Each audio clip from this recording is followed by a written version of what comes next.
Ist Ihre Katze wählerisch? Oder krank? Katzen haben einen empfindlichen Magen-Darm-Trakt.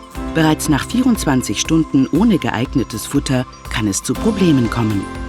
Eine Katze, die das Fressen verweigert, sollte immer ernst genommen werden.